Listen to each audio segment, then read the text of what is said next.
What does God care about most? According to the Bible, it's not fancy buildings, long prayers, or big donations. It's something much simpler. James 1 verse 27 says this: "Religion that God our Father accepts as pure and faultless is this, to look after orphans and widows in their distress." Today we're going to tell you the story of a widow, an elderly woman who says she was betrayed by a church. Not just any church, but one of the most respected seminaries in the country. Her name is Dena Arrison. And this is her story. In 2008, Dena Arrison was a 74-year-old widow who owned a beautiful 22-acre farm in New Jersey. She wasn't wealthy, but she had worked hard her whole life. That year, she made a deal with Princeton Theological Seminary, part of the Presbyterian Church. She agreed to donate and sell her land to them for $1.05 million, even though it was worth much more, about $2.45 million. Why? Because they promised her something important in return. She could live and work on her farm for 10 more years, and the rent would be just $1 per year. He trusted them. They were a Christian seminary after all. But things quickly started to go wrong. The lease she was promised didn't start right away. While she waited, Dena had to take a high-interest loan from the seminary just to get by. Then, in 2010, she says she was pressured into signing a new lease, but this time it was only for 5 years, not 10. And she says she was under financial duress, meaning she felt forced. Then came the worst part. In 2015, while she was recovering from surgery, Dena was evicted from the farm. Her belongings? Thrown away. Destroyed. From 2016 to 2023, Dena tried to fight back. She reached out to lawyers. But many wouldn't help. Some had worked for the seminary or the church. She filed her own lawsuits, all on her own.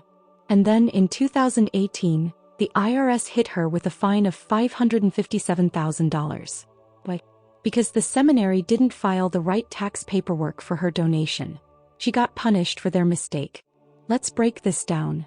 2008, Dena agrees to a fair deal. 10 years on her farm, $1 year rent. 2010, she's pressured into a worse deal, only 5 years.